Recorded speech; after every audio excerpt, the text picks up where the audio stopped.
la vida, o bueno, el mensaje que predicó Juan el Bautista, hermanos. Para esto, les voy a pedir, mis hermanos, que vayamos al libro de Lucas, el Evangelio según San Lucas, capítulo número 3. Y voy a hacer lectura, hermanos, del versículo 1 hasta el 20. Y te pido que tú sigas con tu vista esta lectura, hermanos. Si ya estamos ahí, hermanos, vamos a hacer lectura. Dice la palabra de nuestro Señor: en el año 15 del imperio de Tiberio César, siendo gobernador de Judea Poncio Pilato y Herodes tetrarca de Galilea, y su hermano Felipe tetrarca de Iturea y de la provincia de Traconite, y Lisania tetrarca de Abilinia, y siendo sumo sacerdote Anás y Caifás, vino palabra de Dios a Juan, hijo de Zacarías, en el desierto.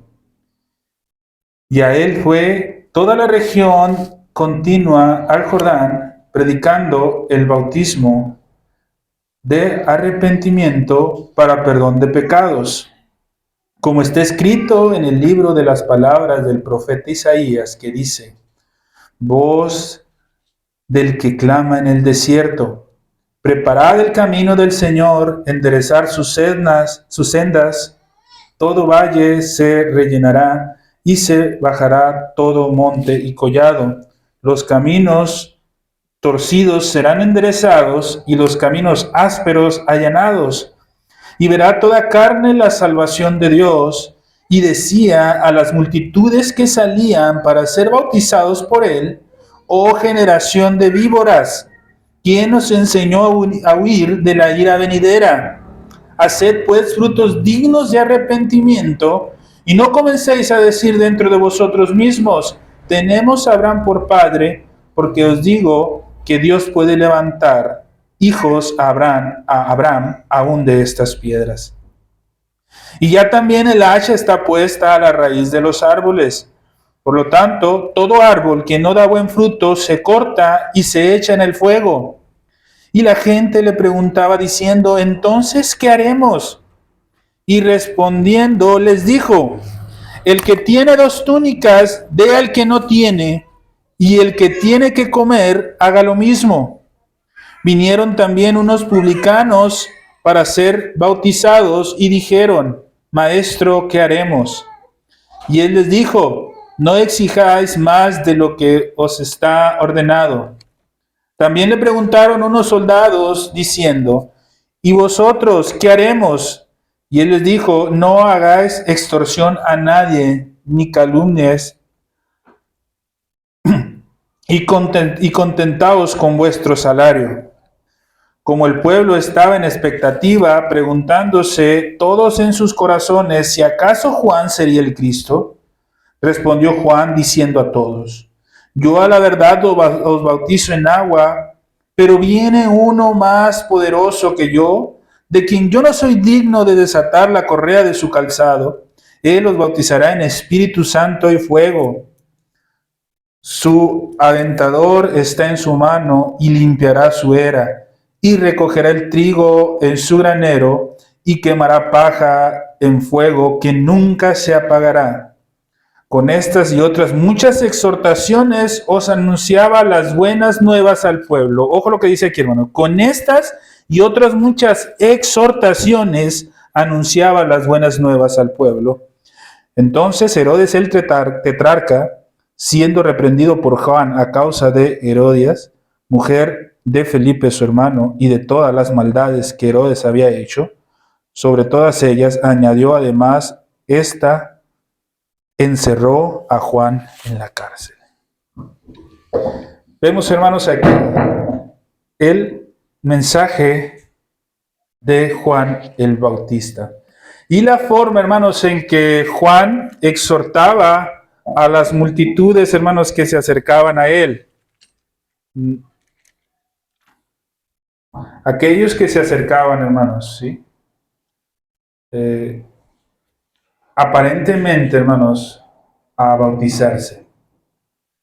Este pasaje que acabamos de hacer lectura, hermanos, nos muestra una notable descripción del ministerio de Juan el Bautista y nos enseña los tremendos efectos que tuvo este mensaje. De repente nos dice, hermanos, esta enseñanza que se escucha una voz fuerte que atraviesa las tinieblas, dirigiéndose este mensaje a un Israel apóstata muerto, diciendo lo que dicen los versículos 4 y 6. Preparad el camino del Señor, enderezar sus sendas, todo valle se rellenará y se bajará todo monte y collado.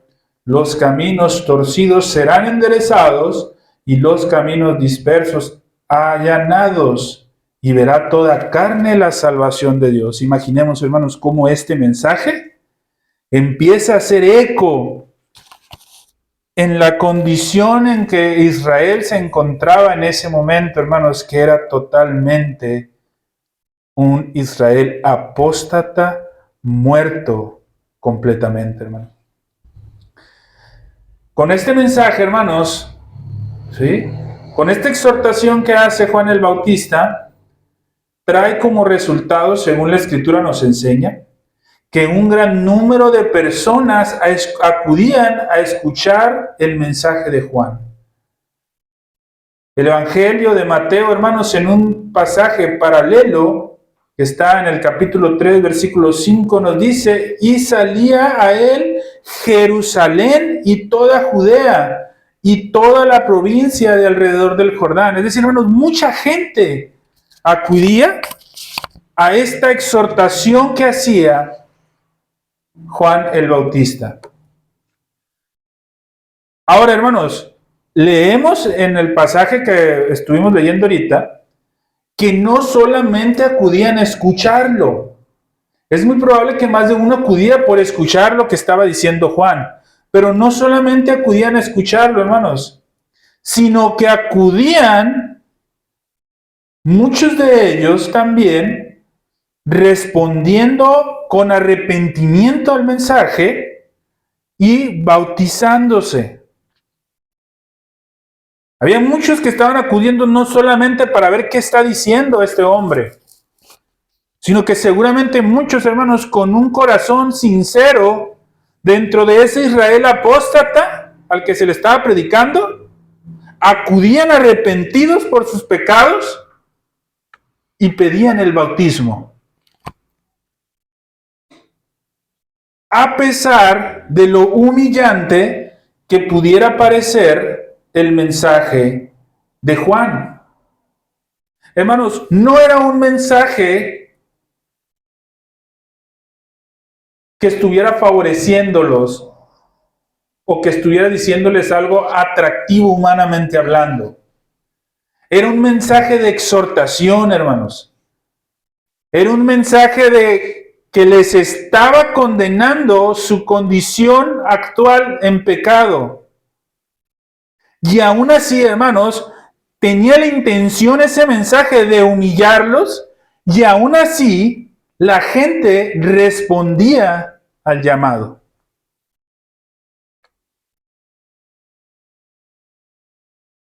Y buscaban arrepentirse, hermano. ¿Qué habrá sido lo que atrajo esas multitudes, hermano? ¿Qué habrá sido lo que atrajo esas multitudes a el llamado de Juan?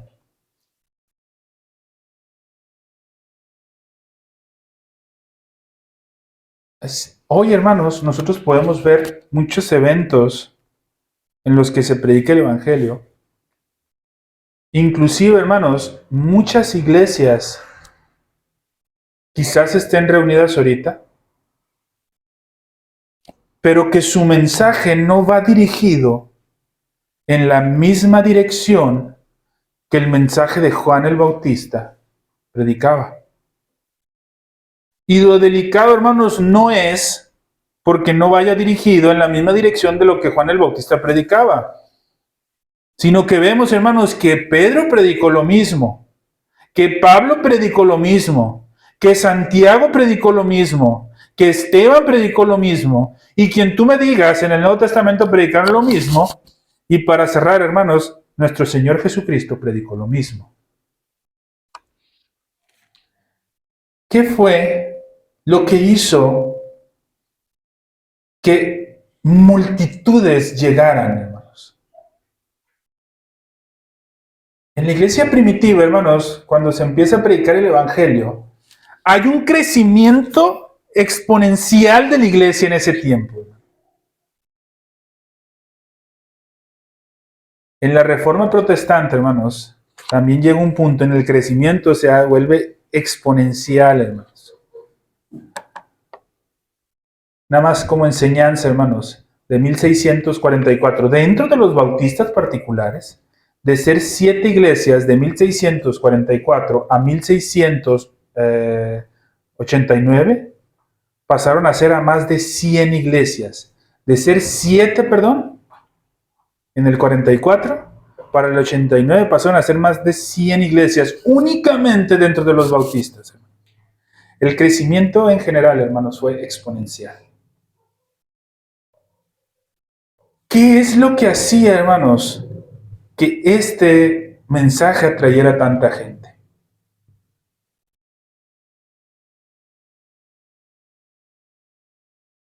Hermanos, la razón fue simple y sencillamente no que hicieran teatros, no que hicieran obras, no que hicieran reuniones de jóvenes, no que hicieran conciertos evangelísticos, no que hicieran la posada, no que hicieran kermés. Eso no fue lo que atrajo, hermanos, a la gente. La gente la atrajo el mensaje de la predicación de la palabra de Dios.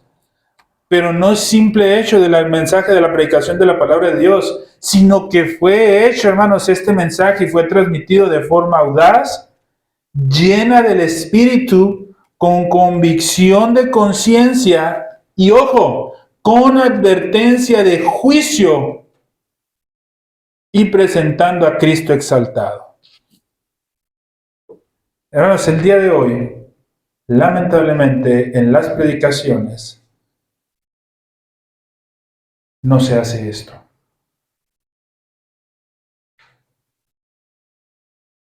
Porque nos acostumbramos tanto, hermanos, a que delante del púlpito prediquemos únicamente amor y dejemos de lado el juicio. ¿O se nos llenó esto, hermanos, el oído? Iglesias vacías, aunque llenas en número, pero vacías de creyentes. La predicación audaz, llena de espíritu y con convicción, ¿sí?, y advirtiendo sobre el juicio y poniendo a Cristo exaltado, eso fue lo que atrajo a mucha gente. Juan el Bautista estaba, hermanos, predicando a hombres y mujeres sobre la necesidad de que se arrepintieran para que sus pecados fueran perdonados. Como lo leemos en los versículos 16 y 17, él predicaba el arrepentimiento, que se volvieran a Dios, pero siempre, hermanos, señalando a Cristo como el Cordero de Dios que quita el pecado del mundo. Es decir, hermanos, les hacía ver su condición de pecado, pero al hacerle ver la condición de pecado, les señalaba al Cordero de Dios que quita el pecado. ¿Qué pasa hoy, hermanos? Muchas veces los que están acá enfrente señalamos al Cordero que quita el pecado del mundo, pero nunca hacemos ver la condición del pecado. Porque si hacemos ver la condición del pecado, seguramente se va a ofender la persona que nos escucha. Pero eso no fue lo que trajo el resultado en el mensaje del Evangelio de Juan. La predicación de Juan el Bautista. Lo que trajo como resultado fue la manifestación del juicio y el presentar la condición de pecado y presentarles al Cordero de Dios que quita el pecado del mundo. Vemos que aunque Juan el Bautista, hermanos, ojo, Juan el Bautista vivió antes de la crucifixión de nuestro Señor Jesucristo. Juan el Bautista vivió antes de la resurrección de nuestro Señor Jesucristo. Es más, ni siquiera le tocó verlo. ¿Sí? Pero su mensaje todo el tiempo fue sobre predicar a Cristo como el Cordero de Dios que quita el pecado del mundo. Todo el tiempo. Pero él no lo vio. Él no vio a ese Cordero de Dios siendo sacrificado para quitar el pecado del mundo. Pero aún así, Juan el Bautista lo predicó.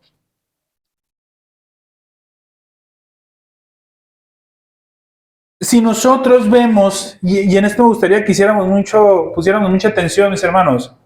Si nosotros vemos y analizamos detenidamente este mensaje, vamos a encontrar que la razón principal de la predicación de Juan no era edificar a los que oían, hermanos.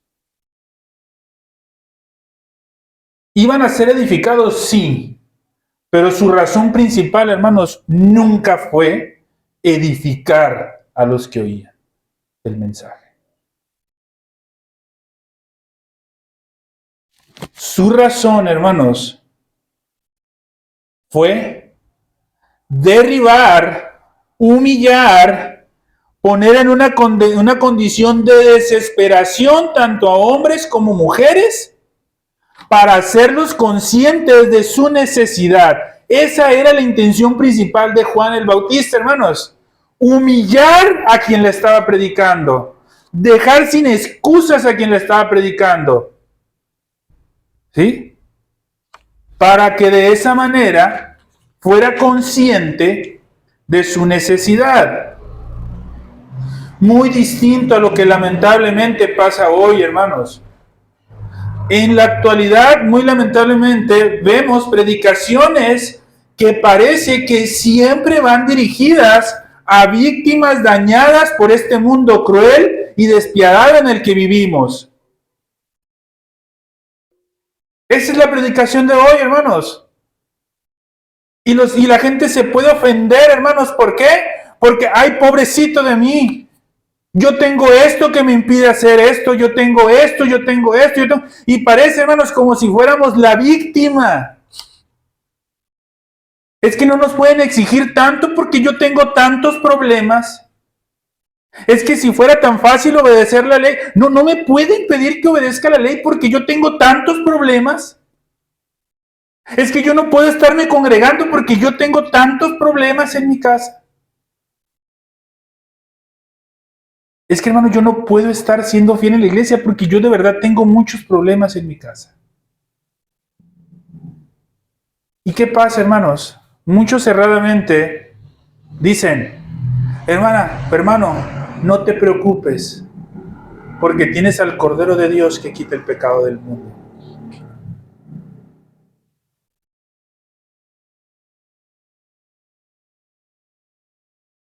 Lejos, hermanos, de lo que Juan el Bautista hizo. El que nosotros, hermanos, estemos enseñando o predicando como si nos dirigiéramos a personas enfermas o dañadas o víctimas de este mundo, víctimas del pecado, ¿sí? En lugar de hacer ver, hermanos, que estamos predicando a pecadores culpables que merecen el castigo divino. Porque sí, hermanos, tanto tú como yo somos pecadores que hemos ofendido a Dios y lo que merecemos no es su misericordia, hermanos, merecemos su castigo en el infierno. Eso es lo que realmente merecemos, tanto tú como yo, hermanos. Entonces, hermanos, no vengas a pensar o a decir que cuando se predica acá enfrente es que el hermano es muy exigente, es que pide de más. Yo no puedo cumplir con eso porque tengo otras obligaciones. Pero hermano, ¿no te das cuenta de que tú no eres una víctima? Tú eres un culpable de homicidio, hermanos. Y no solamente de cualquier homicidio, hermanos. Eres un culpable de atentar contra Dios mismo.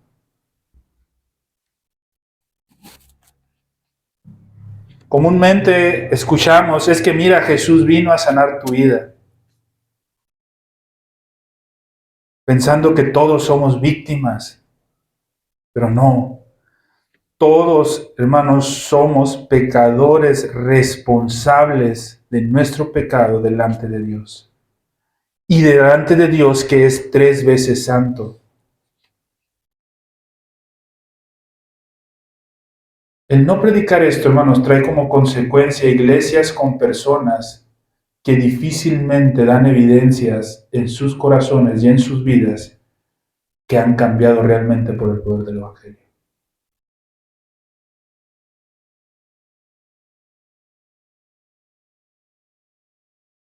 Al igual, hermanos, que lo hizo Juan el Bautista, el trabajo de nosotros como predicadores, ¿sí?, debe ser en todo momento. Ojo, hermanos, no estoy hablando los domingos nada más, los martes o los jueves. En todo momento el trabajo de nosotros debe de ser confrontar los pecados y explicar a la gente el terrible estado en el que se está delante de Dios en una condición natural.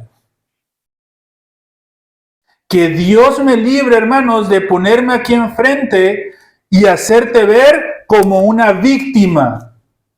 Quiera Dios que eso nunca pase, hermanos.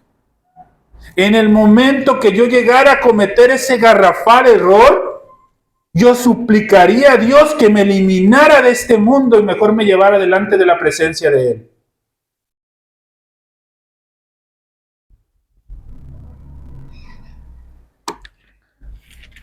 La realidad, hermanos, de este mundo es que el hombre está muerto. Y mientras nosotros, hermanos, no contemplemos nuestra miseria, nunca vamos a ver la verdadera necesidad de la cruz.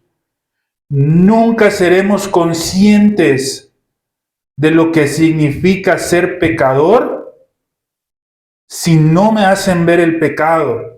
Nunca seremos conscientes de lo que significa ser merecedor del infierno si nunca me hacen ver el pecado. Tu vida nunca va a manifestar una verdadera conversión si no estás convencido interiormente que necesitas ser convertido. Y para estar convencido interiormente que necesitas ser convertido, primero tienes que ser consciente del pecado que hay en tu vida y de esa manera darte cuenta que no hay nada que puedas hacer para ser salvo. Oseas capítulo 10, versículo 12 nos dice: sembrad para vosotros en justicia, segad para vosotros en misericordia, haced para vosotros barbecho. Haced para vosotros barbecho, porque es el tiempo de buscar a Jehová hasta que venga y os enseñe justicia. En el Antiguo Testamento, hermanos, la ley de los israelitas exigía que dejaran descansar sus tierras sin cultivarlos una vez cada 7 años. Esto con la finalidad de que esa tierra recuperara su fertilidad. Con esto, hermanos, Jehová enseñaba que la tierra le pertenece realmente a Dios. Éxodo 23:11 lo dice, hermanos: mas el 7º año la dejarás libre para que coman los pobres de tu pueblo, y de lo que quedare comerán las bestias de tu campo. Así harás con tu viña y con tu olivar. Entendiendo esto en un sentido figurado, como lo presenta Oseas, hermanos, la expresión se entiende cuando habla de hacer para vosotros barbecho, como una invitación para prepararse uno mismo para la justicia. Esto es lo que estaba haciendo Juan el Bautista. Notemos el lenguaje que dice: la voz del que clama en el desierto, preparad el camino del Señor. ¿Sí? ¿Qué significa preparar el camino del Señor? Hacer barbecho. ¿Qué significa hacer barbecho después de un tiempo de no usar esa tierra? Que la maleza salga, preparar esa tierra para que pueda dar fruto agradable. Voz que clama del desierto, preparad el camino del Señor, hermanos. Esta idea fue tomada, hermanos, de la costumbre en el antiguo mundo, de cuando un emperador o algún otro funcionario importante estaba a punto de visitar una ciudad, un heraldo, hermanos, ser enviado antes, anunciando la llegada de esta persona. Y preparaba a los ciudadanos para esta llegada. Juan el Bautista cumplió ese papel, hermanos. Ahora, es verdad, hermanos, Juan el Bautista, como lo enseña la Escritura, cumple ese papel en un sentido histórico, ¿sí? Pero, hermanos, su enseñanza también nos deja una gran enseñanza en un sentido experiencial en la vida de aquellos a los que les predicó. ¿Por qué? Porque nos vemos cómo Juan preparó esto, hermanos. Primero, Juan con su mensaje procuró exponer y confrontar la pecaminosidad de sus oyentes. Juan el Bautista, hermanos, predicó contra el pecado y procuró evidenciarlos no en lo que el mundo vivía. Juan el Bautista, hermanos, no habló contra el pecado que el mundo vivía. Habló contra el pecado de la gente que venía y se acercaba a él. ¿Cuántas veces hemos escuchado en las iglesias, hermanos, que alguien está aquí enfrente y habla del pecado de aquellos hombres que están tratando de imponer la ideología de género en las escuelas? ¿Cuántas veces nos paramos aquí enfrente y escuchamos que se predica sobre el pecado de la comunidad de los LGTBIQ y etcétera?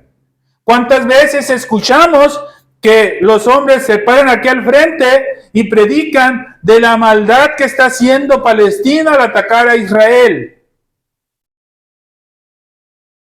Pero ¿cuántas veces escuchamos, hermanos, que el predicador se para aquí enfrente y confronta el pecado de cada uno de ustedes que están aquí ahorita? Y póngase el nombre de cada uno de ustedes, hermanos. ¿Cuántas veces he escuchado que cuando estamos acá enfrente decimos, hermano, tú este pecado cometes, hermana, tú este pecado cometes, y lo sientes como propio? Claro, sin decir directamente el nombre, hermano. Pero el trabajo del que está acá enfrente, hermanos, sirviendo como ministro de una iglesia, no es predicar el pecado que comete el mundo entero. Es predicar contra el pecado que se comete aquí en la iglesia, con las personas que se congregan aquí en la iglesia. Hermanos, cuando hablamos de la exhortación de congregarnos en el día del Señor, no es, hermanos, porque en el mundo, alrededor del mundo, la gente no se congrega en el día del Señor.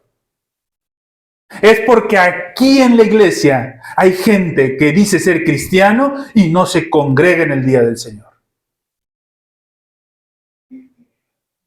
Cuando hablamos de ofrendar, hermanos, no es porque en el mundo entero la ofrenda al Señor se hace menos. No, hermanos, es porque aquí en la iglesia habemos algunos que aún no hemos entendido el pecado que es no ofrendar a Dios. Cuando hablamos de la puntualidad, hermanos, no es porque en el mundo las iglesias sean impuntuales. Es porque aquí en la iglesia habemos algunos que no hemos entendido lo importante de que es ser responsable en lo que hablamos.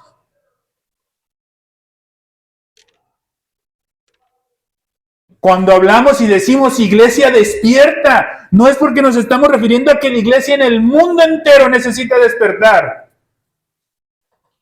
¿Sabes por qué es, hermanos?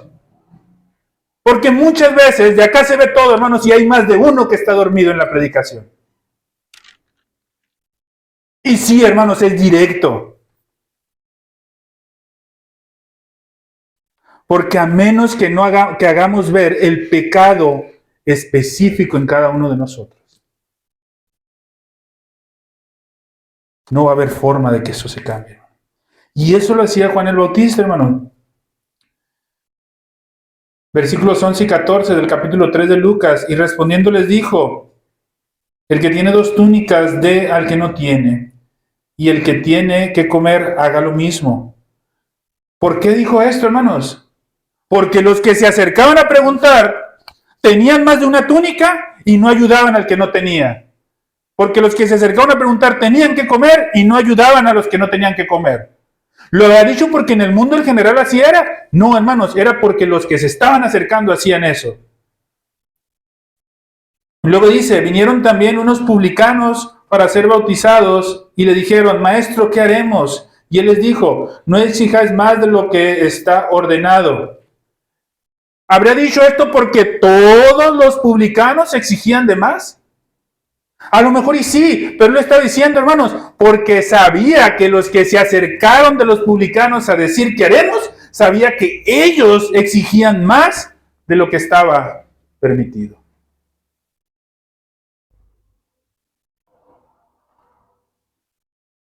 Y luego se acercan unos soldados diciendo, ¿y nosotros qué haremos? Y él les dijo, no hagáis extorsión a nadie, ni calumniéis, y contentaos con vuestro salario. Él sabía, hermanos, que esos que se acercaron, esos soldados, hacían extorsión, calumniaban, y no estaban contentos con el salario que recibían. Y por eso les está enseñando de esa manera, hermano. Notemos, hermanos, cómo Juan no adecuó su mensaje para hablar de aquellos que eran un ejemplo de buena conducta. Hermanos, hay que ver cómo Juan, predicándole al Israel apóstata, no predicó contra los ídolos paganos que había en otras partes del mundo. Eso no fue lo que hizo Juan. Juan no les predicó, hermanos, sobre la pecaminosidad de los gentiles. Juan no les predicó a ellos, hermanos, sobre el pecado de los que abortan, sobre el pecado de los transexuales, sobre el pecado de los ladrones que hay en todo el mundo. Juan no les predicó sobre eso, hermanos. Los confrontó ¿con qué? Con el pecado que ellos estaban cometiendo. ¿Por qué, hermanos? Porque quizás ninguno de los que se acercó a lo mejor no eran homosexuales, pero sí eran extorsionadores. Y contra eso se fue Juan. Lo que hizo Juan, hermanos, fue confrontar los pecados que caracterizaban a quienes lo estaban escuchando en ese momento que predicó. Por eso, hermanos, predicó en contra de la codicia del pueblo, predicó en contra del engaño, predicó en contra de la deshonestidad de los recaudadores de impuestos, de las tácticas de acoso, intimidación y quejas descontentas de los soldados. Fue muy específico al momento de predicar el pecado de las personas que lo estaban escuchando, hermano.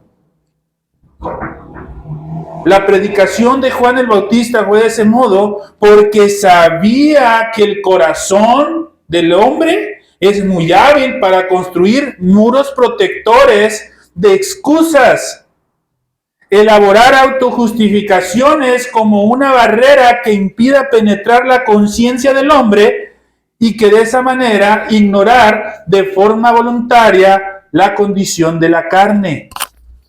Es decir, hermanos, si yo llego ahorita y les predico esta mañana, no que no sea así, hermanos, sabemos que sí es, pero si yo les digo, es que el homosexualismo es pecado y los homosexuales no van a heredar el reino de los cielos. ¿Sabes qué va a pasar, hermanos? Tu corazón, como es tan hábil, Yo no soy homosexual. Yo voy a heredar el reino de los cielos porque yo no soy homosexual. Ay, los homosexuales ahí se la echan. Tienen que arrepentirse los homosexuales. Yo estoy bien.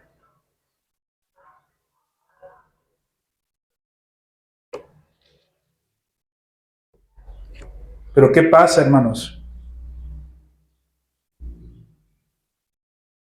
Cuando se empieza a enseñar como Juan el Bautista enseñó. ¿Qué pasa, hermanos, cuando nos paramos acá enfrente, los que ministramos acá en Torrefuerte, y empezamos a exhortar los pecados específicos que sabe que cada uno de ustedes junto conmigo cometemos? ¿Qué pasa? Agachamos nuestras cabezas, ¿verdad? Y nos empezamos a dar cuenta. Como dijo una hermana por ahí, hermanos, no voy a decir el nombre, pero seguramente ella lo va a saber en cuanto lo diga. En este último tiempo me he dado cuenta, parafraseando un poco, hermano, que soy más infiel de lo que pensé. O sea, conforme he estado aprendiendo, no me he quedado satisfecho pensando en que voy mejorando, sino que soy más infiel. Y me doy cuenta que está más complicado de lo que pensaba.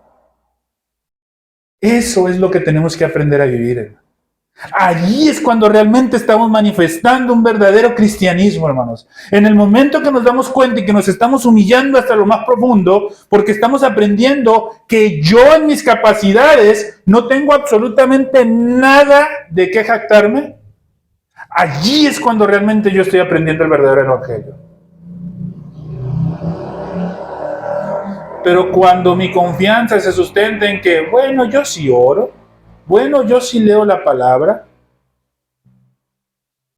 pues ahí la llevo. Cuidado, hermano. Tu pensamiento debería decir, yo oro, pero no oro lo suficiente. Yo escudriño su palabra, pero ni de cerca lo suficiente. Yo me comprometo con la obra en la iglesia, pero no lo suficiente. Hay mucho más que tengo que hacer.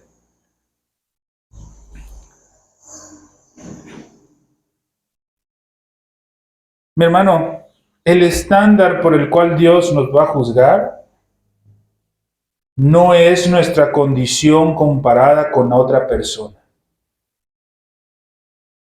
El estándar por el que Dios me va a enjuiciar no es que hay gente que es peor que yo. No. La norma, es más, ni siquiera tu propia opinión, hermano. ¿Sí? Dios no te va a juzgar por lo que tú creas que es bueno o que es malo. Por eso hay aspectos, hermanos, en los que tenemos que obedecer a Dios porque la ley así lo manda. Aunque a mí me parezca que no es bueno. Pero si la ley lo manda así, tengo que obedecerlo. El que no deje a su padre y a su madre. Humanamente hablando, pudiera parecer una locura. Pero la ley así lo manda. Porque el estándar sobre el que nos juzgará Dios, hermanos, es su santa ley. Cuando nosotros entendemos esto y nos damos cuenta que el pecado no solo es cuestión de acciones, Dios, mi hermano, te hará responsable de cada palabra que hayas dicho.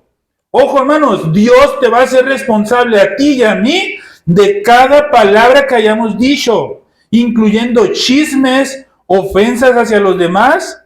Cada vez que intentaste verte superior a otro, cada vez que manipulaste un poco la verdad, cada mentira que dijiste, todo esto, hermanos, entendiendo que se extiende a los pensamientos y actitudes secretas en nuestro corazón, las cuales nadie conoce más que tú y Dios.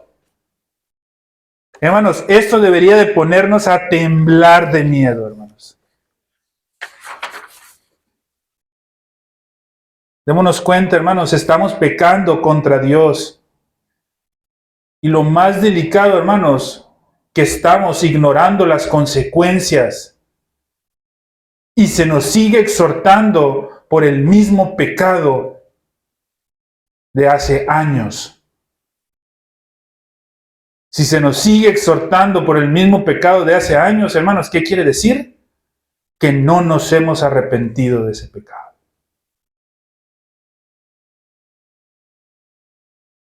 Ignoramos las consecuencias. ¿Por qué? Porque disfrutamos seguir haciéndolo, hermanos. No adorar a Dios el domingo es pecado. Y decimos, ya he reconocido que he fallado, pero no me doy cuenta de las consecuencias y por cualquier pretexto no llego el domingo.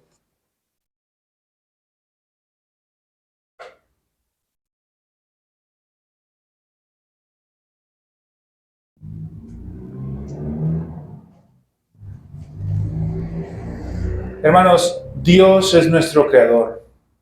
Dios es quien nos mantiene con vida. Esa es la razón suficiente para que cuando se trate de pecados contra Dios, su justicia exija un castigo eterno. Y no hay, hermanos, ningún bien que podamos hacer, ya que separado de Cristo, todo lo que hacemos es pecar. Y la Biblia es clara en eso. Es cierto, hermanos, ¿sí? Hay cosas que debemos de alentar a la gente a hacer porque son buenas. Cuidar a los enfermos, hermanos, es bueno y hay que alentar a hacerlo. Ayudar a que lo necesita es bueno y hay que alentar a hacerlo. Pero, hermanos, ninguna de estas cosas son verdaderamente buenas si no estamos en Cristo. Esto por causa del pecado. Mientras no estemos bien con Dios, ninguna de las acciones que hagamos van a ser realmente agradables a Él. Ahora, vamos, hermanos, pasando a la introducción. ¿Sí? Vamos a entrar todavía al mensaje fuerte, hermano. El mensaje fuerte no fue el anterior, hermano. ¿Sí? Vamos a entrar al mensaje fuerte, hermano. Juan el Bautista, aun cuando la gente respondía al llamado del Evangelio, ¿has notado que les llamó generación de víboras? Hermanos, yo creo que más de uno había asistido con un corazón sincero.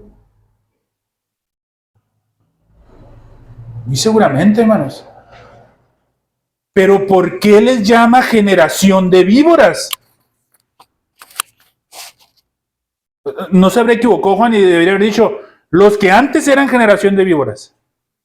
Les dice generación de víboras. Hermanos, a esos que quizás más de uno fue humillado delante de Juan, buscando con un corazón sincero la salvación, buscando arrepentirse para que sus pecados fueran perdonados, a esos Juan les dijo, generación de víboras.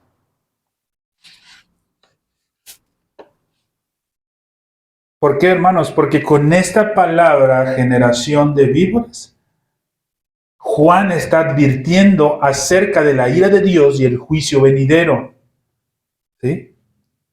Versículos 7 y 9 del capítulo 3 de Lucas. Y decía a las multitudes que salían para ser bautizadas por él, ¡oh generación de víboras! ¿Quién os enseñó a huir de la ira venidera?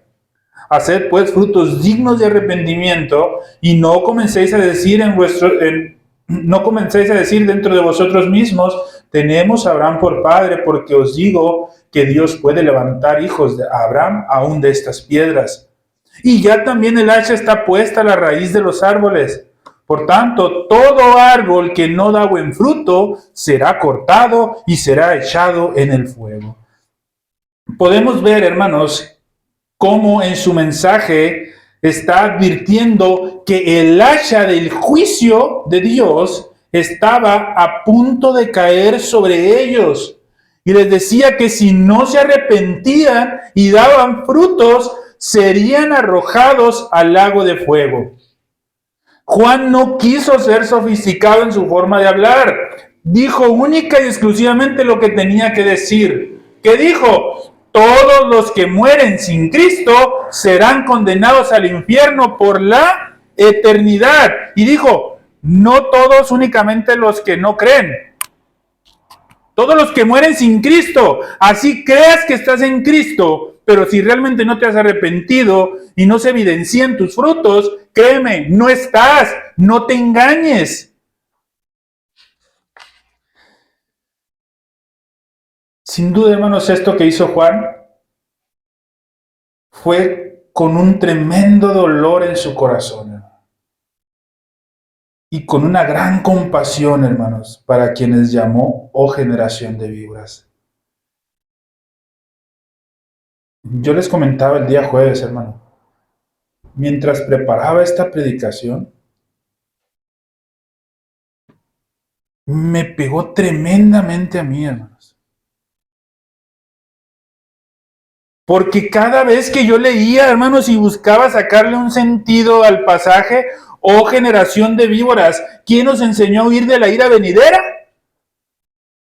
El primero que se me venía a la mente no era mi X hermano de la iglesia, mi Y hermana de la iglesia. Cuando leía, oh generación de víboras, ¿quién nos enseñó a huir de esta ira venidera? El primero que se venía a la mente era yo, hermanos. Y yo espero, hermanos, que cada que leas este pasaje y leas, oh generación de víboras, ¿quién te enseñó a huir de esta ira venidera? Seas tú. Pero no lo estoy diciendo, hermanos, con la idea de que formamos parte de la generación de víboras. ¿Por qué? Porque ¿quién es la generación de víboras verdadera? Los que dependen de la simiente de Satanás. Nosotros somos, hermanos, de la simiente de nuestro Señor Jesucristo. Nosotros no somos esa generación de víboras en un sentido espiritual. Pero sí fuimos esa generación de víboras, hermanos. Y tenemos que asegurarnos, hermanos, ¿quién nos enseñó a huir de esa ira venidera? Y que estemos dando frutos dignos de arrepentimiento, hermano. Y esto le dolía a Juan, hermanos. Por eso, hermanos, hoy que vengo también, hermanos, es el mismo sentir, hermano. No es, hermanos, el predicarte contra el pecado que cometes. No es el estar dando lata, hermanos. Es porque, hermanos, por la misericordia de Dios, espero que despiertes de ese pecado en específico que cometes y te des cuenta, generación de víbora, ¿quién te ha enseñado a huir de la ira? Da frutos de arrepentimiento verdadero.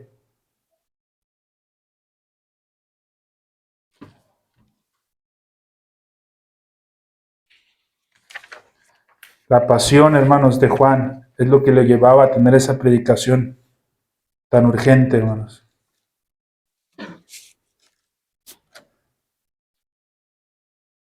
Mi hermano, yo espero de todo corazón que estés completamente seguro que no estás lejos de Cristo.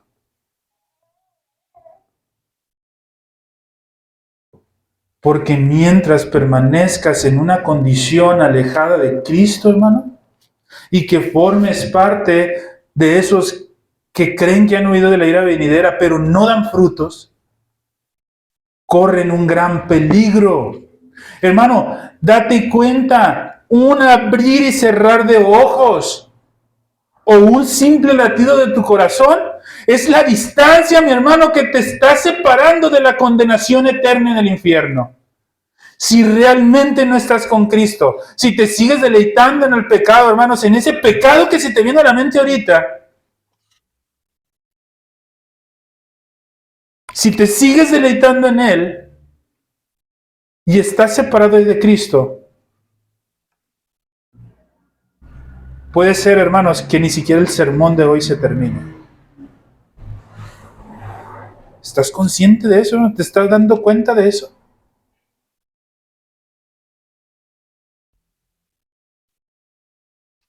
Mi intención, hermanos, al igual que Juan, hermanos, es de que quitemos todas las esperanzas falsas y esos autoengaños que muchas veces tenemos.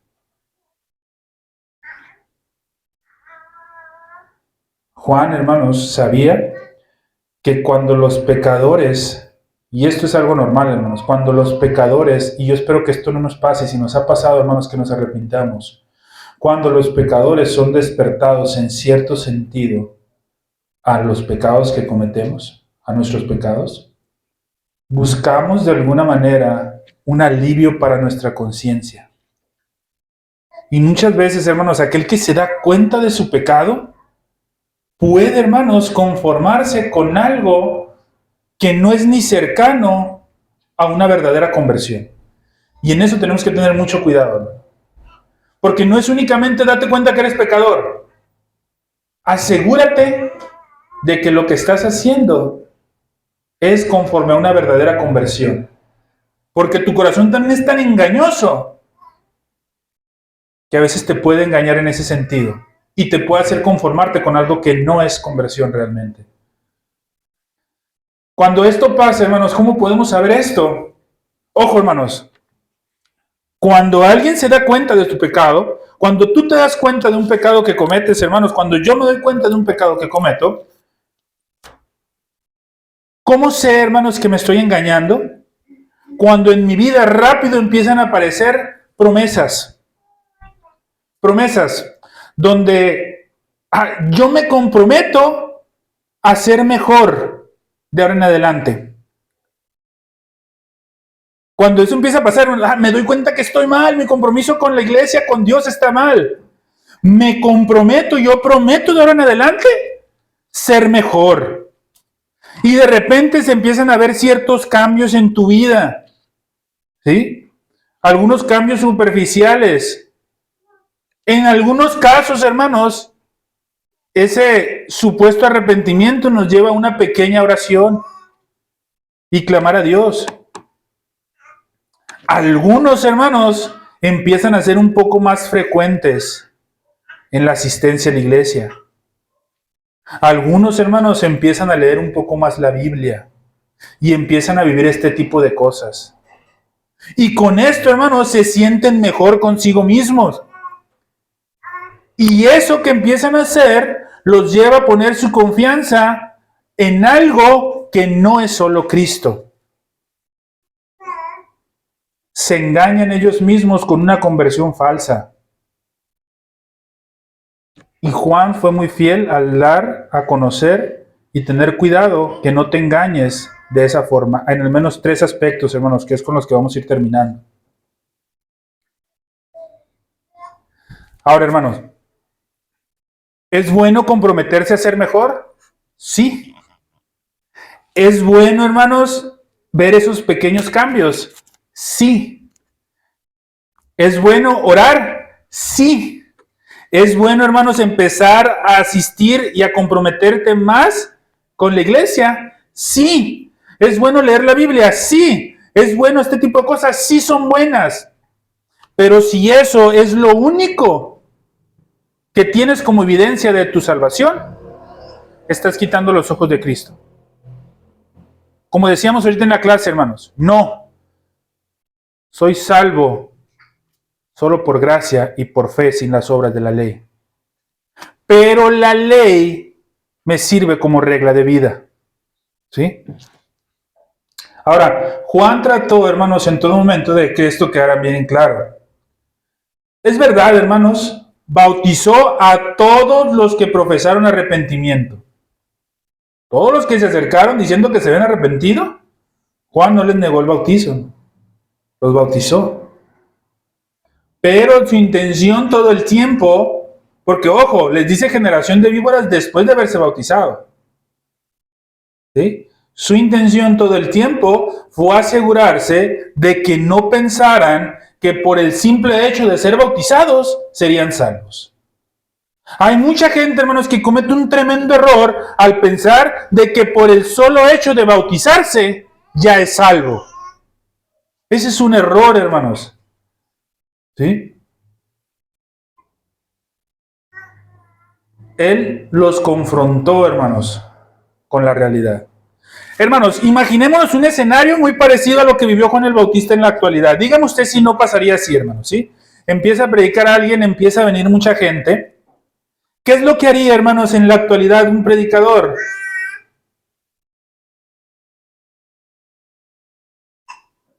Es muy probable que dijera, hermanos. Muy bien, a ver, aquí están los que quieren bautizarse, hagan una fila. Estos que quieren bautizarse, ¿sí? Vamos a proceder a bautizarlos. Les vamos a dar algunos consejos de lo que significa seguir a Dios. Los vamos a enseñar a orar, ¿sí? Es más, yo les sugiero que ustedes a solas en su casa vayan y también oren, ¿sí?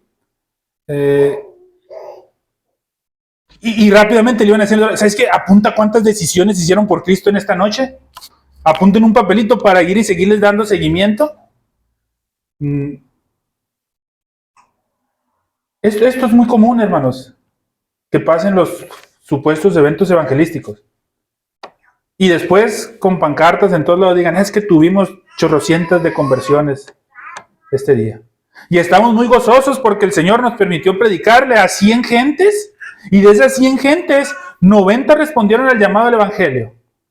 Y estamos muy gozosos por eso. Y luego decirles, gracias a Dios, hermanos, porque tuviste la oportunidad de arrepentirte de tus pecados y estás en estos momentos obedeciendo a Dios en sus mandatos. ¿Verdad que eso sería algo muy común escuchar hoy, no? Dígame si no, ¿usted ha ido a estos eventos, hermano? ¿Usted ha participado? Eso sería algo muy común. Pero ¿qué hizo Juan el Bautista, hermano? ¿Qué hizo Juan el Bautista? Juan el Bautista, hermanos, no les dijo, qué bendición que hayan respondido al mensaje. Qué bendición que se hayan bautizado. Qué bendición que hayan aceptado al Señor Jesucristo como su Señor y Salvador. Qué bendición que hayan orado. ¿Saben cuál fue la respuesta de Juan el Bautista, hermanos? Lo hemos estado haciendo mucho hincapié. Generación de víboras. A esos que respondieron les dijo generación de víboras. ¿Quién les ha enseñado a oír de la era venidera? Den frutos de arrepentimiento. No me importa tu decisión. Realmente has sido convertido. Da frutos de arrepentimiento. Son palabras fuertes, ¿verdad, hermano? ¿Por qué? Porque prácticamente, hermanos, Juan el Bautista les está diciendo a estas personas, pecador, no basta con que salgas de ese agujero donde estás metido, porque las culebras, las serpientes se esconden en los agujeros. No basta con que salgas de ese agujero, porque el fuego que viene atrás te está llegando y lo caliente te hizo salir de ese agujero y vas y buscas otro arbusto o otro agujero donde meterte. No basta con que hayas hecho eso. Porque muchas veces, hermanos, eso es lo que hacemos. Y quedamos satisfechos encontrando otro agujero donde meternos, donde por mientras el fuego llega, ahí estamos a salvo. Muchas veces eso les pasa, hermano. Eso nos pasa. Y tenemos que tener mucho cuidado, hermano. No, hermanos, Juan el Bautista no aplaude lo que están haciendo. Él continúa exhortando, diciéndoles, ¿realmente te has arrepentido? Hermano, no te voy a felicitar, hermanos, porque tu vida hoy sea más comprometida con Dios que lo que fue la semana pasada. Hermano, no te voy a felicitar porque te haya dado cuenta que en las enseñanzas que tuvimos los martes, de la condición en la que estábamos, no te voy a felicitar por eso. Aun cuando te des cuenta de esa condición, yo te voy a seguir diciendo, ¿te das cuenta que todavía te falta más? Así como me lo digo a mí mismo. Nunca, hermanos, Juan les aplaudió lo que hacían. Al contrario, hermanos, a los que se acercan y se bautizan prácticamente, Juan les está diciendo, ¿realmente te das cuenta del símbolo del ritual que llevaste a cabo? ¿Sí? No es el ritual por el ritual, te das cuenta de lo que significa. Juan les está diciendo, no bases tu salvación en la confianza del bautismo, hermanos. Y luego, hermanos, es la razón por la que muchas veces hay gente que se bautiza una vez, 2 veces, 3 veces, 4 veces, 5 veces, y cada vez que siente un pensar en su corazón y que se da cuenta de cosas nuevas que antes no entendía, busca bautizarse otra vez. No, mi hermano. no has entendido realmente que el bautismo no te salva.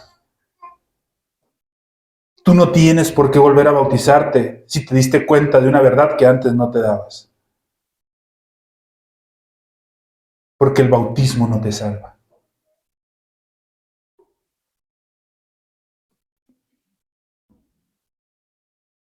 Lamentablemente, hermanos, hay muchos que quizás pudieran poner su confianza no solamente en que se bautizaron,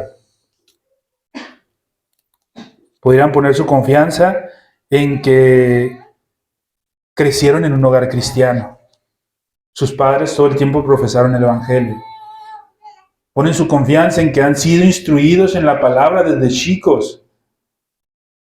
Y muchos ponen su confianza porque forman parte de la membresía de la iglesia.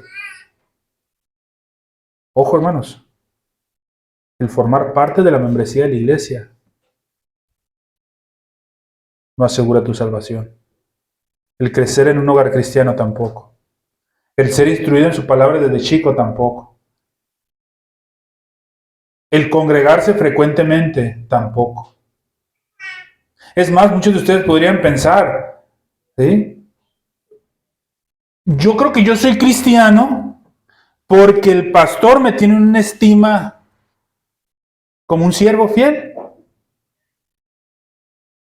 Ojo, mis hermanos varones, no podemos tener nuestra confianza en nuestra cristiandad porque el pastor nos permite estar acá al frente dirigiendo, adorando, orando, participando en la Santa Cena. Si nosotros creemos que somos cristianos porque nos permiten hacer eso, hay muchos hermanos que están condenados al infierno y que están parados acá al frente predicando. ¿Te das cuenta, hermano? Entonces déjame decirte que hay muchos sentados en esas sillas, en esas bancas, que es muy probable, hermanos, que están condenados al infierno. Y es muy probable, hermanos, que más de uno de los que están aquí ahorita, aunque seamos pocos, si no se arrepiente de sus pecados, si no evidencian frutos dignos de arrepentimiento, lo más probable, hermanos, es que van a estar en el infierno.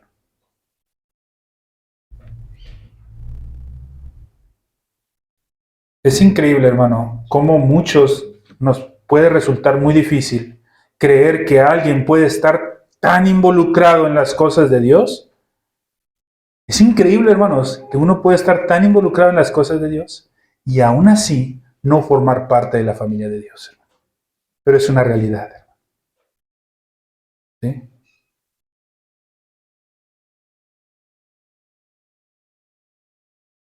Si estas acciones generan cierto sentimiento de paz, pero es lo único en lo que confías, déjame decirte, mi hermano, que tu paz es falsa.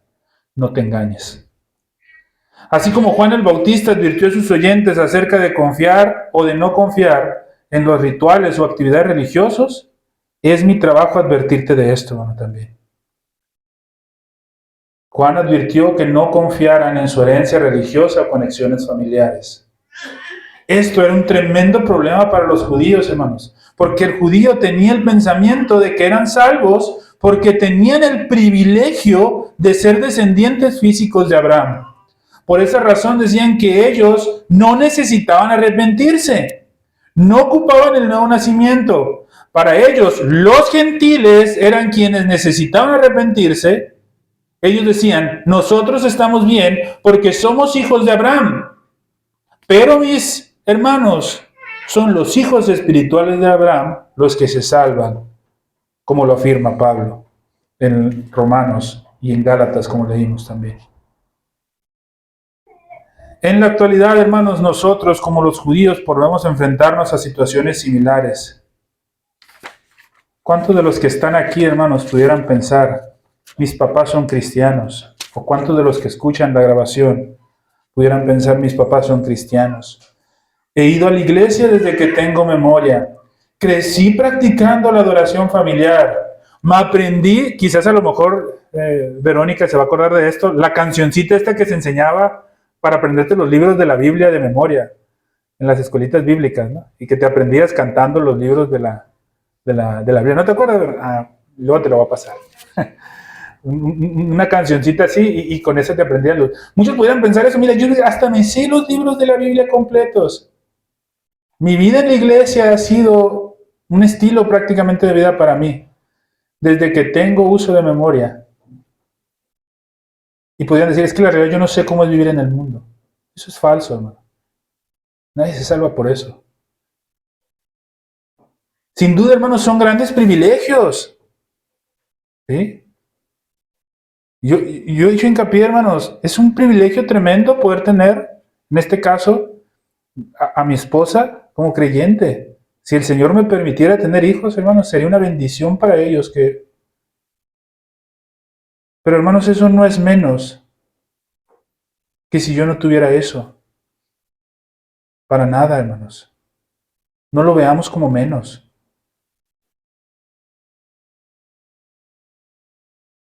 Hermanos, el que yo tenga una esposa inconversa, el que yo tenga hijos inconversos, no lo veamos como una maldición, hermano. Aprendamos a verlo como una bendición, hermano. ¿Por qué, hermanos? Porque el primer lugar donde tengo que testificar el Evangelio es en mi hogar. Y ojo, el Señor me está dando la bendición de que pueda predicarle a unos inconversos dentro de mi hogar. No es más bendición, hermanos, el tener. ¿Sí? Aprendamos a verlo de esa manera. Son privilegios buenos, hermanos. ¿Sí? Y por último, hermanos, una fuente muy común de autoengaño, de lo que Juan el Bautista advierte, y sin duda me gustaría hacer lo mismo el día de hoy, hermanos.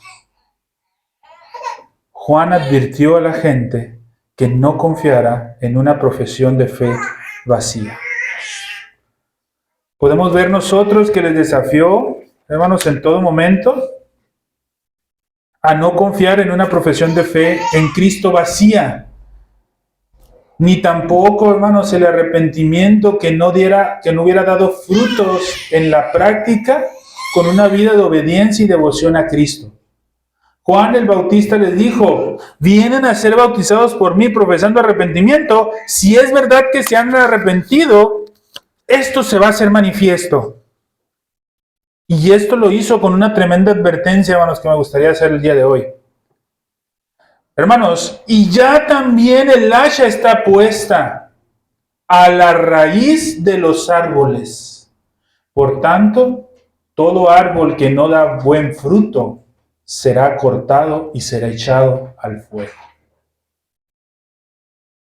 Ante esta advertencia, hermanos, en el versículo 10, la gente le pregunta a Juan, ¿qué haremos?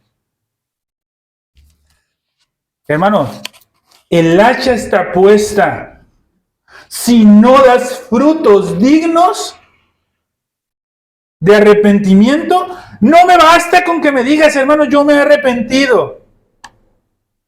Hermano, una palabra puede ser tan falsa que puede llegar a estarte engañando a ti mismo.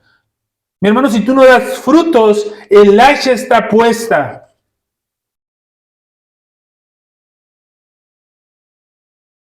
Y en un abrir y cerrar de ojos puede ser manifiesto que tu profesión de fe fue falsa, que tu arrepentimiento es falso. Y hubo muchas advertencias que se estuvieron haciendo, hermanos. Simple y sencillamente el día de hoy llevamos cerca de 1 hora, quizás a lo mejor ya me pasé, advirtiéndote de eso. Así que, hermanos, si sales ahorita no vas a poder decir y te pasa algo, no vas a poder decir, es que no se me advirtió. Se te advirtió, hermano. Arrepiéntete. Pero si arrepentirme, dice el mismo Juan el Bautista, que siguió diciendo esto, ¿qué haremos? ¿Estás consciente de esto, mi hermano? ¿Estás consciente de que tu profesión de fe puede ser falsa? ¿Estás consciente de que por más cosas que hagas, hermanos, y por más cosas que se vean en ti, puede ser falsa? ¿Estás consciente? Y estás consciente que el hacha está puesta. Hermano, yo espero que esto haga eco en tu corazón y que tu pregunta sea, ¿y entonces qué haremos? Porque si tu pregunta es entonces, ¿qué haremos, hermanos? Ahora sí, viene la respuesta, hermanos, que Juan dio.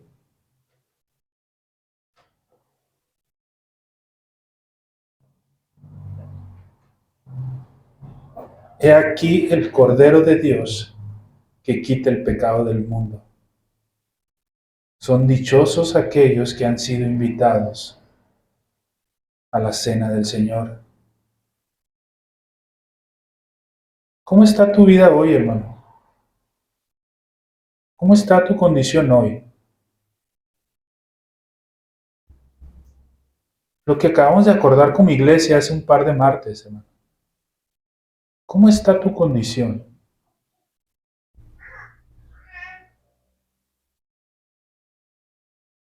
Más de uno, hermanos, y ojo, más de uno. Y yo espero que esto sí lo vean todos los hermanos de la iglesia, hermanos, en la grabación. Porque más de uno se ha acercado y me ha dicho, sin duda, nos hemos dado cuenta de que hay muchas cosas que tenemos que hacer. Pero, ¿cuándo vamos a empezar a hacerlas?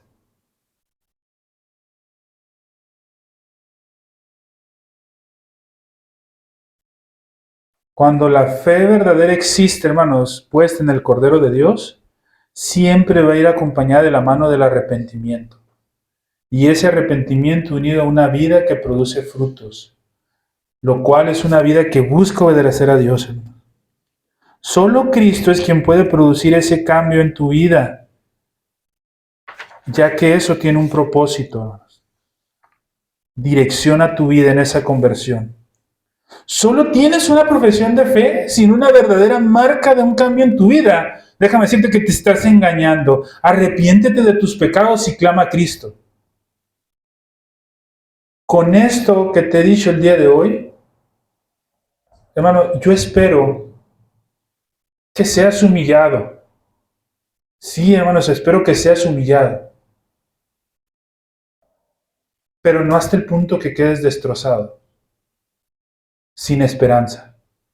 Espero, hermanos, y anhelo que todos seamos humillados, pero que esa humillación nos lleve, hermanos, a perder las esperanzas en nuestra propia rectitud.